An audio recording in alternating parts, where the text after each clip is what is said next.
welcome to another exciting episode of Token Podcast. I'm your host and sometimes referee, the friendly neighborhood Zach Stat Pearson, and today I'm joined by he who is still brand new to the crew, but also one of the coolest, one Dr. Vale. You know, I think I'm a little bit more matte black than shiny black, but I guess it depends on my mood. But it's lovely to be here. You already fit in so well.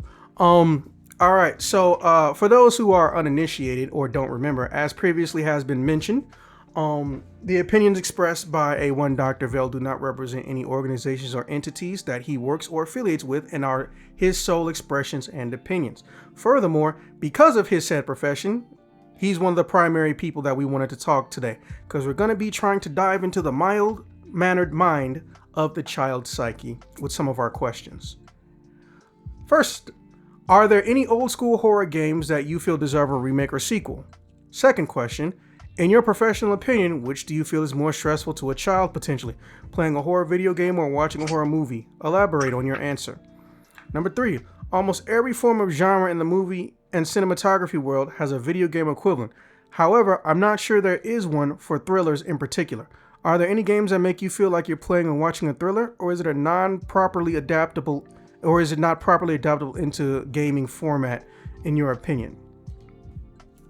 So, with that being said, obviously your opinions are, or how you feel is going to carry a lot more weight than someone like me, not because one, I only have god kids, nieces, nephews, etc., but also, hey, I'm not the one who's trained in this stuff. But I will at least, try to explain my ideas and not to, disrespect yours, but hey, it's better than being a one-man show. With that being said, why don't you go and tell us how you feel about the first question? All right. Well, I appreciate you offering that disclaimer. The other one I'll offer is that I actually have a financial stake in the video game industry. And so my profession requires me to make what's called a financial disclosure when I do public appearances like this. Help me remember the first question again. For some reason, my memory isn't holding 3 items too well. All right. Well, the first question is, are there any old school horror games that you feel deserve a remake or a sequel? Yes. Oh, God. Yeah. I certainly, the answer is definitely yes. And some of that's already been done. Like the older school Resident Evil games, the remakes were really, really, We're really still good. Getting those. Yes. Yeah, those were really, really, really good. Like I loved the original RE remake that came out quite a minute ago. That was pretty cool. I loved 2 and 3. Admittedly, haven't played 4 yet. 4 it's a really great game, but it's when it started to depart from the old school tradition of survival horror a bit too much for me. So I played the old 4, and then I've been slowly but surely working on the MetaQuest port for it, which is actually pretty cool. As far as other games, I don't know. I'm a huge fan of the old school Silent Hill games. Huge. They're some of my favorite games ever. But I know that some of them are being remade. Apparently, I'm really nervous about that. Like I'm excited, but also nervous just because they were so good. And it's just hard to know what to expect out of a remake. I guess ones that I would definitely say, yeah, let's remake it. So I don't know if you remember this ancient point-and-click PC game called Sanitarium. Nope, but just because you mentioned it, I'm now going to put footage on the screen for the viewers. Fair enough. That's an amazing old school kind of like psychological horror point-and-click puzzle adventure game, and a remake of that would be pretty cool, even though the original is awesome. So I certainly would be all about that. There's probably a couple of other like interesting old school horror games that maybe were cool but kind of clunky, and maybe a remake would be cool. So a couple that I can think of. From Software made this really interesting game called Kuon. Kuon. That was interesting, really atmospheric. But the gameplay was kind of clunky. And so like a remake of that would be cool. There's also a really old PS1 game called Overblood, I believe, that was just a really interesting kind of sci-fi horror I think it game had a that sequel. did it have a sequel? I don't, yeah, I'll check I later. lost track of that series. Yeah, I mean, but I certainly wouldn't mind that. But I love old school horror games. I really, really like them. And so the ones that I just adored, as much as I'd want to say they should be remade, I actually would prefer to see the ones that were like cool and getting somewhere, but definitely I would enjoy seeing those redone. As far as like, yeah, I'd love to have sequels to Silent Hill, but it's just so hard without Akira Yamaoka involved in the project and whoever else really made that the first four of those games what they were. It's just so hard to even know what to say about that. You know, it's like it feels like a band. You know, with like the guitarist and the lead singer. You know, who aren't involved in the project anymore. It's just like, well, it's just not the same band. You can call it whatever you want. It's just not the same. Yeah, I mean, there's a million other really really good old horror games. The Splatterhouse series, I know that they did. I think it was a PS3 kind of, and this, and again, at this point, it's old, you know, because it's like, I don't know, 10, 12 years old. Yeah, it's probably like 12 years of age at this point, but maybe even 13. But if I remember that, I guess it was sort of like a sequel that was modernized. It was cool, but it was really kind of zany and tongue in cheek. It was gory as all get out, just like the old school Splatterhouse series. But the old school Splatterhouse series was not zany. It was really intense and creepy and often quite frightening, in my view. And so I would enjoy seeing a Splatterhouse revival of some kind that feels like it really tries to stay with the tradition of the series. Yeah, those are about all the ones I could think of right at the moment. Is that the one where a guy got transformed after putting on a mask? Not exactly transformed, but yes. Like he's got this mask that is like it's sentient, Oh yeah, and it's hey. some sort of ancient artifact. Yeah. So, fun fact: the voice Mhm. of that mask is the guy who's been playing Bluto since the '90s. Oh wow, Yeah, I know. that's pretty cool. Yeah, I think that was like the first time I've seen him do something that wasn't Disney. All right, so those are definitely some good answers. I unfortunately don't have as strong of a background in horror because, well, when I play a video game, I don't like to be losing my shit. That's right. Despite me playing, I think every Resident Evil that's come out in the past 10 years, minus, 8, I am pretty sure I don't actively go out and seek horror games. So honestly, there's nothing I could contribute, but I am happy that your genre is getting a lot more respect than it used to, and you're getting remakes of things. Um. So yeah, topic 2. In your professional opinion, which do you feel is more stressful to a child, potentially playing a horror video game or watching a horror movie? Oh dang. Well, just to follow up with just a little bit more, like, hey, I'm glad to hear that you're playing, and then I promise I'll answer topic 2. But glad you're playing Resident Evil. No knock against Resident Evil. I like Resident Evil. I haven't followed the most recent one. Like, I really need to sit down and consider trying the newest one. Yeah, those last But two it's literally so went back to actiony at this survival point. horror. Like, Yeah, you are yeah. not getting more than I think 3 guns. Like 3 guns is Uh-huh. the best you can hold on to, and you will not find a lot of ammo. They made sure you had low resources. Cool. Yeah, I'll have to get back into them because for a while they just became so action heavy, and they were still cool. They're definitely horror, but they're not usually that particularly scary. It's more like kind of like in the same way that most zombie movies these days they're usually not that particularly scary. They're just more kind of like action horror. I But blame Walking Dead for that one. well, yeah, hey, Walking Dead's pretty cool, but yeah, fair enough. So regarding topic 2. Which do I think would be more impactful on a kid?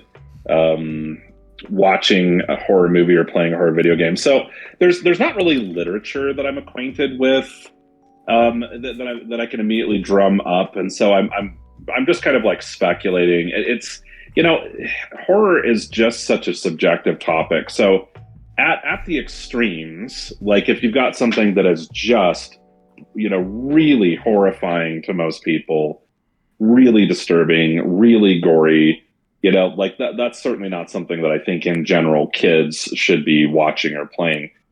Um, that being said, though, there's a level of like subjectivity, just because some people are hit really hard by almost any tiny little bit of kind of like horror stuff, and it freaks them out. It gives them nightmares. It makes it hard for them to sleep. They really don't enjoy it.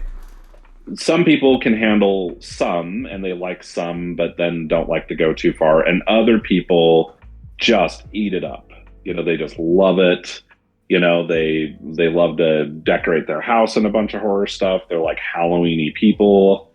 They love to consume horror content, and seem to have like an interesting relationship with that kind of experience. I think it's probably fairly similar to people who are like way into things like bungee jumping or something like that. Some people just live for it, and they have that relationship with that level of kind of like adrenaline, and we'll call it danger, just for shorthand's sake. So it's a really hard question to answer. I think I guess I want to make an argument for games, just because I've always found I've never found a movie that was so frightening to me that I couldn't watch it in so many words. But I've definitely had situations with games where it just got my adrenaline going so much that I had to like start to like budget it. Like I could do the game like, maybe an hour at a time at the most, which is, even then I am a horror lover. I love horror.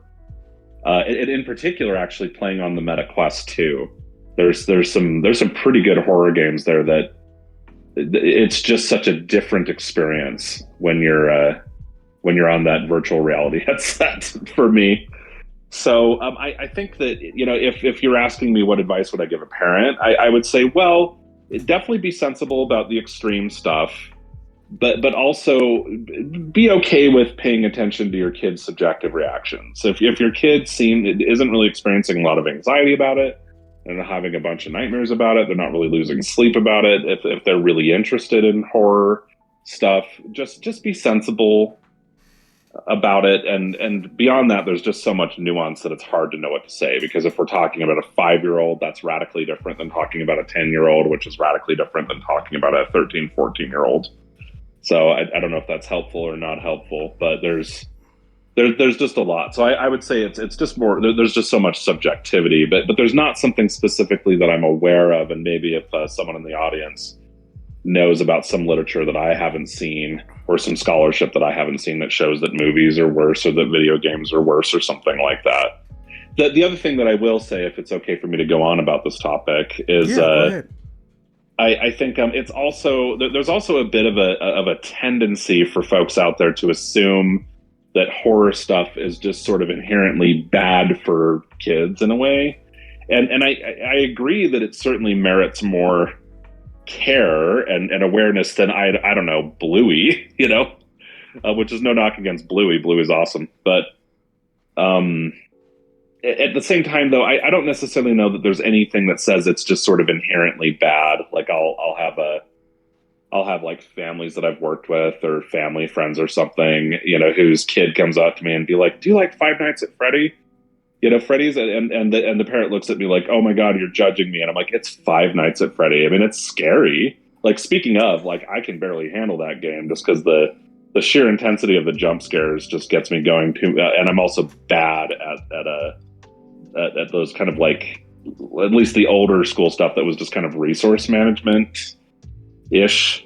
I'm just really not good at it. So I would just sit there and like flail at everything, and then eventually get nailed by Foxy in the original game. But I'm just like, look, they're like jump scares. So I mean, if you don't have a problem with taking your kid to a haunted house and Halloween season, I especially when you're talking about like at least the original game. I haven't followed the series in a minute, but there's always just some level of judgment, and I support people honoring their own values. But people with horror, they tend to have this kind of like, it's just awful for kids in general. And I'm like, well, I don't know about that. Like, I don't think that that's exactly the case. And there's also things that are not horror that are just terrifying for kids too. Like, being afraid of getting in trouble at school or getting a bad grade or displeasing a parent or having their peers judge them. So there comes a point where it's like, well, if we're going to start to, consider horror art and media to be inherently bad for kids, then we really need to sit down and think of what are actually common triggers to problems with kids. And it doesn't mean that I'm saying that teachers and things like that are bad. Of course not. I'm just saying it gets complicated. So at any rate, long of it short, the answer to the question is, I don't really know. And I think that it's just more about paying close attention, and there's a lot of subjectivity to how kids are affected. And I've had kids where they love horror, but it just affects them too much, and so that they, I sort of reluctantly said to parents, okay, let's start to draw some limits here, even though I think I'm just hesitant to just impose a bunch of limits on kids. I mean, kids need limits, but I just think our default as adults sometimes is just to like use a little bit too much muscle and force with them. But so yeah, it's a complicated subject, and I love to nerd out about it a bunch. I mean, math teachers are bad for children. All right, so as far as my opinion, again, not professional for those of you paying attention. I'm in a unique position because I'm not that far behind you, doctor, but I specifically, some of my earliest gaming memories were when a ratings board was even established. It was when people, including presidents, were going on national television and stating horrendous things or things that could only happen if you don't understand the concept, the culture, or the form of entertainment. In particular, even it's not a horror game in the slightest. You may not remember this, but when Guilty Gear, of all games, first came to America, Bill Clinton bought a Game Informer magazine and specifically showed the advertisement that Guilty Gear has, which is kill your friends guilt-free. Mind you, no one really dies in Guilty Gear. Like, the first time they had a true, genuine death was 2002, and then in 2000 motherfucking 13. That's a big ass gap. So, I think that it's dependent on the type of game, which is semi-similar to your opinion. But it's also, where was the child, what timeline was the child born in? Because what's modern in gaming is not going to be modern in 20 years. When I was little, Doom could have been considered a horror game. Doom could have been considered scary. You show Doom to a 12-year-old or a 10-year-old, Doom is nothing but 2D sprites. I'm talking like actual old school Doom. They may not even know what they're looking at is supposed to be scary, because it looks like, I've actually seen a kid look at old Doom and say, hey, those monsters look like baked beans. I laugh my ass off. Mm-hmm. So it's based on, you're right, it is based on person to person or kid to kid. But also, I don't think there's a way to properly establish it. I will say horror movies, because the more they look like human beings, the easier it'll be to fool the child. Whereas with games, depending on the age range that they're in and the era of gaming they started in, they might not even be affected by it, or they may look at you weird for telling them that they're supposed to be scared of it. So yeah, my opinion is pretty short and to the point. You always have to be careful in this situation too, of like politicians and other public figures who are looking to score points. Oh yeah, fear makes people vote. Yeah, like it's because like I just to be clear, I completely support parents in moderating what media their kids consume. I completely support that, obviously. because people like to straw man what I'm saying in situations like this. Because my usual opinion is that, usually I think that people overinvest in that subject, and they do it as a means of trying to kind of like locate a lot of really intense problems in an overly specific kind of thing that they can kind of become anti. Like, look, if we just didn't have, this kind of media, then we wouldn't have any problems or something. And I'm just like, well, I don't know that things are that simple. But that being said, with the example that you mentioned about Guilty Gear, it's just like, I guess I can see kind of how the advertisement and the marketing was a little bit kind of like impolitique. But it's like at the same time though, we've got schools where putting kids up in basically a bunch of armor and having them like run around and tackle each other and like risking serious physical injury is completely fine,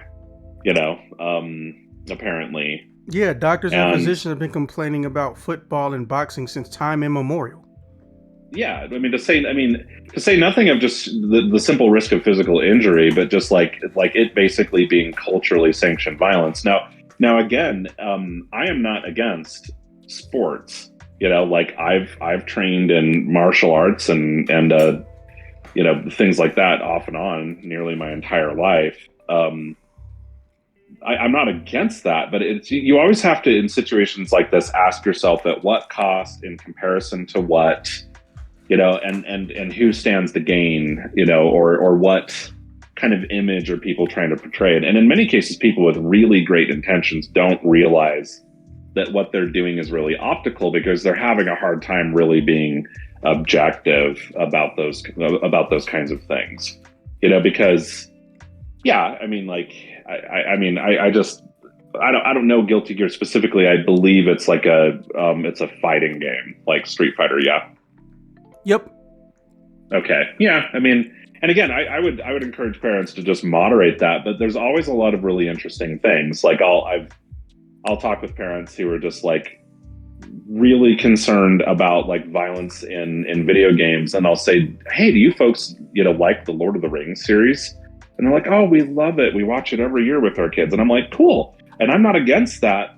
And, there's decapitations in that series, there's dismemberment in that series. It's the whole series is about war and oppression and tyranny, and violence, as well as the attempt to transcend and overcome that through, heroism and a bunch of other things too.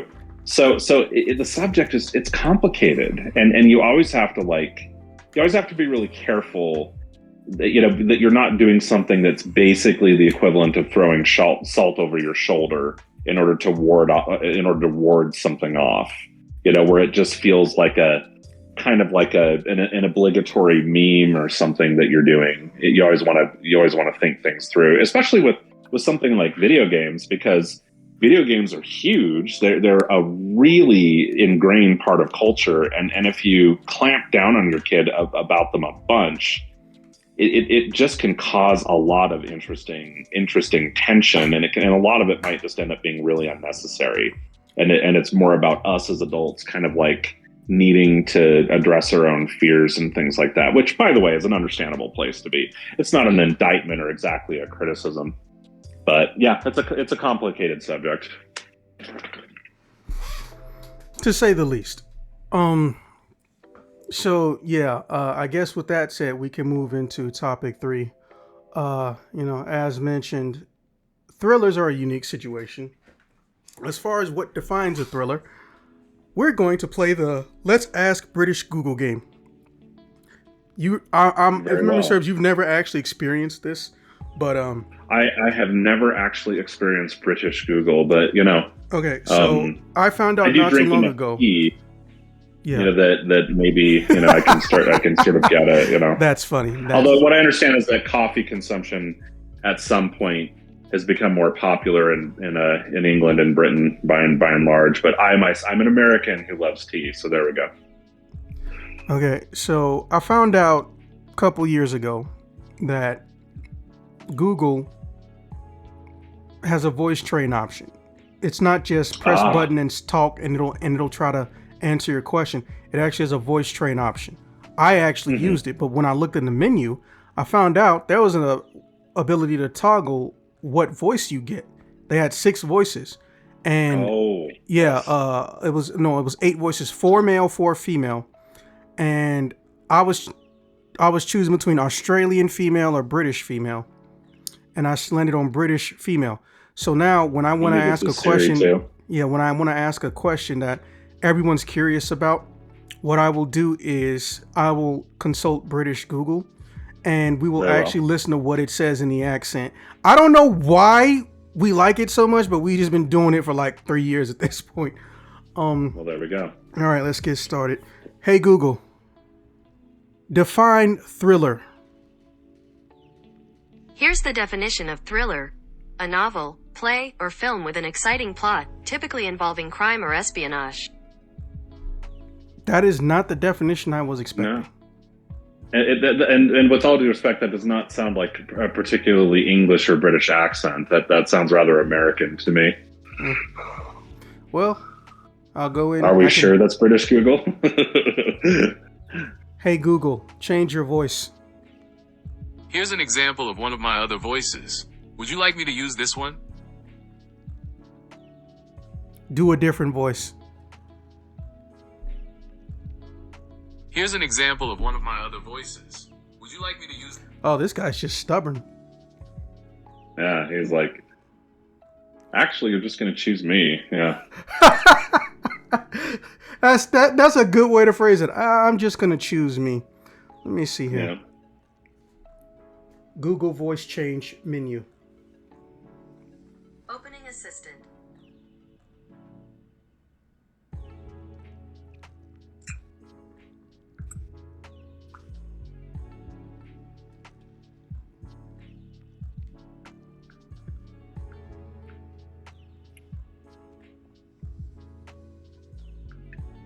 Here are the voices you can pick for your Google Assistant. Here are the voices you can pick for your Google Assistant.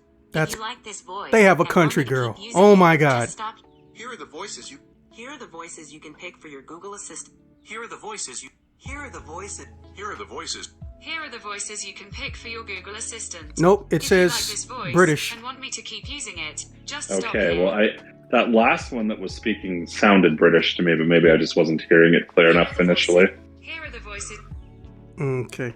All right. So, when I think of thriller, unlike how Google perceives it, apparently, what I picture is a story that's got a mystery, but there's some level of violence that is implied, or it is shown in a subdued, almost PG-13 format. So, I don't know if you remember that movie, The Shining, but of course, when it got to DVD, people were apparently, or just when it came out, people were getting annoyed that there was a difference between a VHS and DVD. And then one was called the thriller cut, to the point where like the dude, I think, who edited it got on television. And his response was, well, people don't know what they want until they see it sometimes. Because like they weren't hiding it, but people didn't understand what a thriller cut was. Now let's recap real quick. The Shining is a horror movie. That features a lot of psychological elements. Whereas the thriller cut is a thriller movie, which features a lot of psychological elements, but it's not about a crime being solved. I mean, there was a crime, that dude was definitely trying to commit some murders, but it wasn't about a police drama or anything like that. So when I think of a thriller... It's not a crime movie in so many words, yeah. Yeah, when I think of a thriller, I think of a movie that has an element of mystery, and it includes some level of implied violence or murder that is subdued or unseen to the viewer to maintain a rating under R. I'm going to go with that definition because that one, I don't normally argue with Google, let alone a dictionary, but that definition seems very, very outdated or not utilized. So like when I have to remind people, retard had a definition without involving, medical field or insulting people, they forget it was an engineering term. I legit still have to remind people. I think this is one of those situations where I don't think Google has been made aware that there's more than one definition of thriller, but I'm going to go with the one I just mentioned. That's mine. So I think that what we would consider a thriller in video games, we would look at instantly as a horror movie or a horror game, which is where the disconnect comes from. I'm gonna give you an example. Everybody knows if there was one game that wasn't scary or good at being scary in the Resident Evil franchise, it was Resident Evil 6.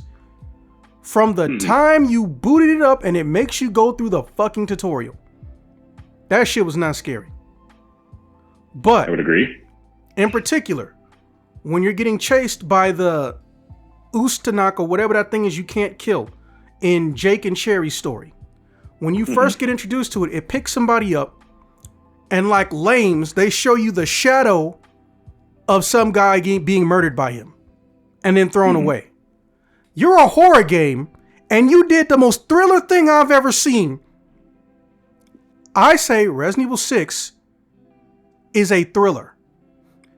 They thought they were making a horror game, but that's because, like almost everything ever that's been worked on by Capcom, they've had so many hands in the fucking pot that people don't understand what makes something special because they're all sticking their hands in the pot before it's cooked. Horror goes global. They put that on the back of the box. Oh, that was so offensive to me. So real offensive, huh? Yeah, they literally said on the back of the box, horror goes global. Like, this is the most mundane shit. So, Oh, I see. yeah. Again, like I said, Mercenaries Mode 6, it's so good. Hey, we're trying to work on something that's gonna play like it. But anything the fuck else, skip it. Especially if you can do Mercenaries Mode in co-op. Oh my god, you can burn up a whole entire day. I know people that still play the Mercenaries Mode. That game came out in 2013. And I'll jump in with them. Shit. But anyways, so that's how I feel a thriller. But because the average consumer internationally, not just North America, because remember, technically almost all of our videos have never been about how we think and feel exclusively in North America, barring few exceptions. I think we don't have the ability to recognize thriller as a genre. So the reason we can't have a video game genre called thriller is because people will immediately, subconsciously and consciously decide that it's a horror game or a low-scale horror game, which basically means a horror game that's not all that scary. One of the prime examples I would give you, the closest I think we get to thriller games is, I don't know if you've heard of this studio, but it's called Remedy Studios. Now, Remedy... I've heard of them. Yeah. Are you next to something giving off electrical interference? Oh, wait, that's not you. Never mind. They made a really good game that everyone loved that just recently got a sequel. And it's connected into another universe with another game. And I am so mad that I am blanking on both of them. Oh, Alan Wake and Alan Wake 2. So, yeah, okay. Alan Wake is a game where reality literally doesn't work how it's supposed to, and you're trying to survive and escape this broken, not dimension that you're in. There are situations where you can stare at a shadow and it's just a shadow, but if you shine a light on it, it becomes an enemy. Or you can walk in a straight line, you can see a crack that's just like floating in space, not connected to anything. And then you get close to it, boom, you teleport somewhere. And then the other one, where they have one where you actually have an entire organization whose job it is to make sure supernormal interdimensional phenomena do not basically destroy reality or kill off humanity. And in that game, you end up becoming the head of that entire fucking department, even though you were basically an orphan. Right? Is that Control? Yes, thank you. These That's so games. funny. My boyfriend literally last night started to show that to me. Because I'd seen a little bit of it, but he's like, okay, he started to play it for me. It's really gorgeous. Bro, they have one of the enemies in the game is an abstract concept you can't even kill. But this is not technically a horror game. Bro, there is an entire enemy. It's a literal square. But it's a square that somehow exists in multiple dimensions. So this square, when it moves, besides flashing a little bit of light and moves wind and dust around and can kill anything that gets close to it and will kill anything that gets close to it, occasionally switches what angles it exists on. So you think you're seeing a square, but then there's a slight tilt to it and the opacity's lower. Now it's some weird shape that's got multiple angles. That's like, it's not a cube per se, but it's more than a cube. I can't even properly explain this thing. And it just eats bullets. There's no HP bar that shows up when you hit it. You just have to run from it before it sucks the soul out of you. Almost literally. It's just a square. That thing is more scary than any enemy I came across in Resident Evil 6. Those two games or those two series are the closest I think we get to a thriller. But I think the reason we can't have thrillers is because the average gamer and consumer worldwide associates a thriller game, if someone even tried that, with horror. I know that may sound mean or rude to people who want to make thriller games. I'm sorry. That's honestly how I feel. I think that we can't have thrillers because the gaming audience can't recognize thrillers. But that was all I wanted to say. Now, what's your feelings on the final topic? Well, I mean, I think I would kind of push back a little bit on the. I know what you mean by the not rated R definition of thrillers. I think that the fine line, because many thrillers have really adult content, but it's usually meant to be. I agree with you. It's a little bit more subtle or implied. It's kind of like vaguely the difference between something like well, like if you take a game like Heavy Rain, which came out, I don't know, something like 2000. Bro, did Remedy Studios also make Heavy Rain? Oh my God, I'm going to Google so many things. I don't know. Yeah, I don't know. So with Heavy Rain, I would certainly call it a thriller. I think it's a very clear example of something that would be where the word thriller would be a great word. And it's certainly pretty horrifying. I mean, it's got the subject matter is like a serial killer that, targets, at least at the time, a kid, which is just unspeakable. However, the content is just basically more of like investigation, discovery, kind of unraveling a mystery. There's a lot of kind of like tension in it, as opposed to horror, which is a lot more just kind of like explicit.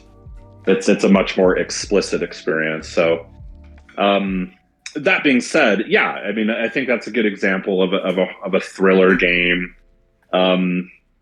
There's an old school point and click series called Still Life, as in STILLLIFE. That's definitely what you would call a forensic thriller. I guess Heavy Rain is more or less a forensic thriller as well. So those are thrillers for sure. You could sort of make an argument that the game I mentioned at the beginning of the episode, Sanitarium's a thriller. I don't think it quite qualifies as a thriller, sort of, maybe. I think it's more just like psychological horror, because that's a lot more explicit in terms of the horror content. I don't mean explicit as in like adult in so many words, but as an overt. So yeah, it does seem to be like there's definitely plenty of thriller games in the industry, and I would agree with you. From what I've seen of Alan Wake, it's not quite correct to call it horror. It's more, I would call that a supernatural thriller. But yeah, it does seem to be that like a distinction so well. that the gaming industry doesn't officially exactly say a lot. Whereas in the movie industry, thrillers are like this entire genre. Like almost everyone would be like, oh yeah, it's a thriller. So and it can be really effective. Like it's a really effective. Usually what you hear them as is like they're usually just sort of action adventure or just adventure games. It was what I've often noticed them being described as.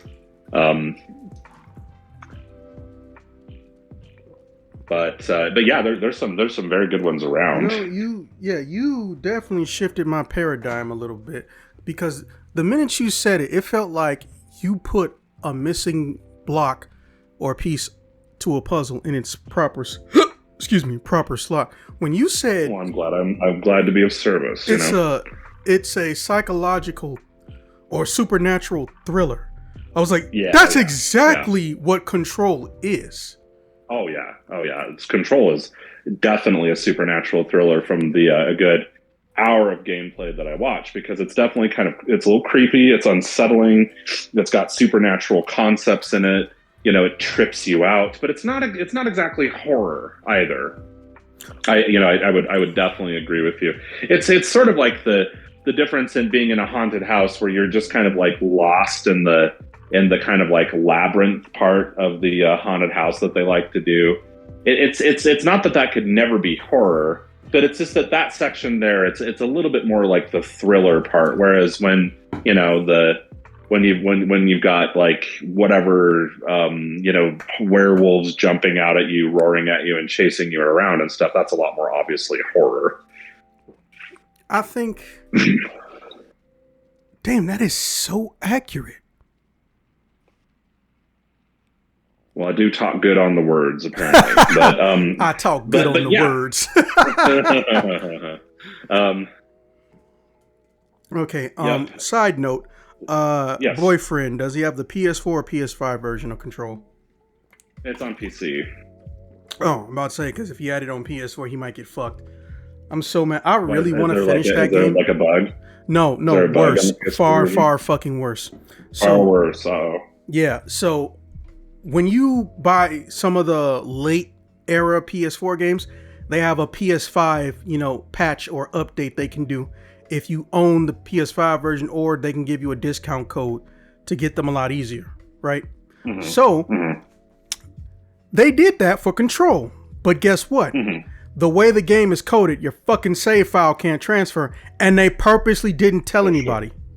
Oh, damn. So I paid like $30 for PS5 Control, and if I want to play my save file, I have to boot into the PS4 version. So literally, I have a PS5 version of Control that is basically fucking pointless. It sucks.